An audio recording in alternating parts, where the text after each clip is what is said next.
نحمده ونصلي على رسوله الكريم اما بعد فاعوذ بالله من الشيطان الرجيم بسم الله الرحمن الرحيم عن ابن عمر رضي الله تعالى عنهما ان رسول الله صلى الله عليه وسلم قال وهو على المنبر وهو يذكر الصدقة والتعفف عن المسألة اليد العليا خير من اليد السفلى واليد العليا هي المنفقة والسفلى هي السائلة أو كما قال عليه الصلاة والسلام۔ حضرت ابن عمر رضی اللہ تعالی عنہما روایت کرتے ہیں کہ رحمت عالم صلی اللہ علیہ وآلہ وسلم نے اس موقع پر جب کہ آپ منبر پر تشریف فرما تھے اور صدقہ کرنے کی ترغیب اور سوال سے بچنے کی تاکید فرما رہے تھے، یہ ارشاد فرمایا کہ اوپر کا ہاتھ نیچے والے ہاتھ سے بہتر ہے۔ اوپر کا ہاتھ خرچ کرنے والا اور لوگوں کو دینے والا ہاتھ ہے، جبکہ نیچے والا ہاتھ مانگنے والا ہاتھ ہے۔ سامعین گرامی، اللہ جل شانہ اور اس کے رسول اللہ صلی اللہ علیہ وآلہ وسلم نے قرآن و حدیث میں اکثر و بیشتر مقامات پر اپنے ماننے والوں کو زکوٰۃ، خیرات، صدقات اور سخاوت کے عنوان سے مال خرچ کرنے کی تاکید و ترغیب فرمائی ہے۔ اس کے برخلاف بہت ہی کم مقامات پر زکوٰۃ، خیرات، صدقات وغیرہ لینے کا ذکر ہے۔ تو اس سے معلوم یہ ہوا کہ اللہ جل شانہ اور اس کے رسول اللہ کا منشا یہی ہے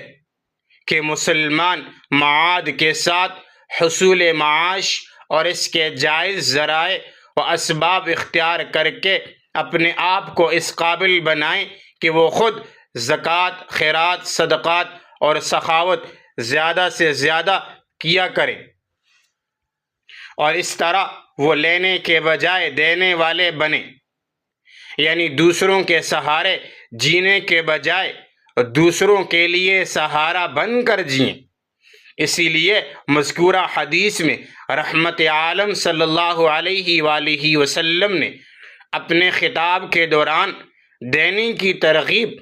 اور بلا کسی مجبوری کے سوال سے بچنے کی تاکید کرتے ہوئے ارشاد فرمایا کہ الید العلیا خیر من الید السفلی، کہ دینے والا ہاتھ بہتر ہے لینے والے ہاتھ سے۔ اور اتنا ہی نہیں بلکہ دیگر مواقع پر کسی سخت مجبوری کے بغیر مانگنے والے بغیرت فقیروں کے لیے سخت وعیدیں بھی بیان فرمائی ہیں۔ آگے بہت ہی پوائنٹ کی بات ہے، بہت ہی توجہ سے سننے کی بات ہے۔ ایک حدیث پاک میں ہے کہ حضرت قبیصہ بن مخارق رضی اللہ تعالی عنہ فرماتے ہیں کہ میں نے ایک ایسے قرض کی ضمانت لی جو دیت کی وجہ سے عائد ہوا تھا، یعنی کسی اور شخص کا قرض ادا کرنے کی ذمہ داری لے لی۔ اس کے بعد میں نے رحمت عالم صلی اللہ علیہ وآلہ وسلم کی خدمت اقدس میں حاضر ہو کر صورتحال بیان کر مال کا سوال کیا۔ آپ علیہ السلام نے فرمایا کہ انتظار کرو، جب زکوٰۃ کا مال آئے گا تو ہم تمہیں دینے کے لیے کہہ دیں گے۔ پھر آپ صلی اللہ علیہ وآلہ وسلم نے فرمایا، اب یہ وہ پوائنٹ کی بات ہے کہ یا قبیصہ ان المسألۃ لا تحل الا لأحد ثلاثہ، کہ قبیصہ صرف 3 لوگوں کے لیے سوال کرنا جائز ہے، ان کے علاوہ کے لیے سوال کرنا حرام ہے۔ پہلا کون شخص کہ جو کسی کے قرض کا ضامن بن گیا ہو، یا خود حد سے زیادہ قرض دار ہو گیا ہو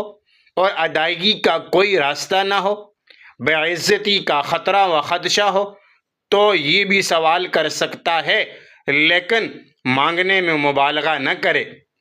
بلکہ اتنا ہی مال کا سوال کرے جس سے قرض ادا ہو جائے، اس کے بعد پھر نہ مانگے۔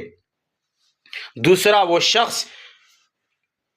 کہ جو کسی آفت یا مصیبت میں مبتلا ہونے کی وجہ سے برباد اور ہلاک ہو جائے،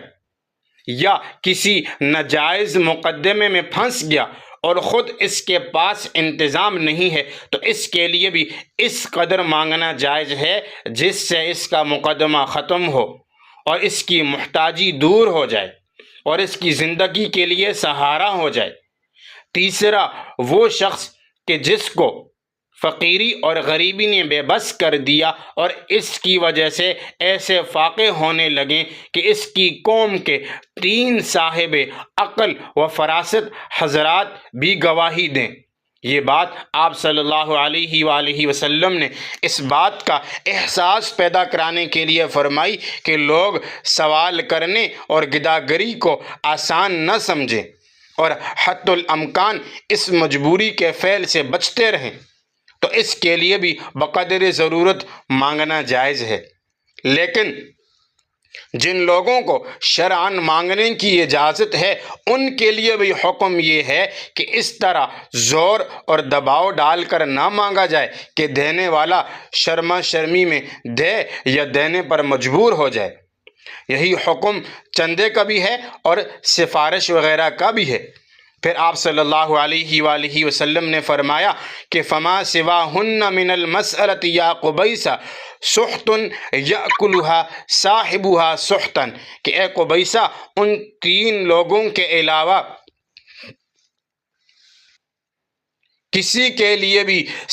کسی اور کے لیے سوال کرنا حرام ہے۔ اگر کوئی شخص ان 3 مجبوریوں کے بغیر گداگری کر کے اور دست سوال دراز کر کے کسی سے کچھ لے تو وہ حرام لقمہ ہے۔ اور ایک اور حدیث میں وارد ہے کہ جو شخص بلا کسی شرعی مجبوری کے اپنے مال میں اضافے کی خاطر لوگوں سے سوال کرتا ہے تو وہ اپنی اس ہوس نا کی اور حرص و طمع کی وجہ سے گویا لوگوں سے وہ آگ کے انگارے مانگتا ہے، اب وہ چاہے تو کم مانگے یا زیادہ مانگے۔ تو ہمیں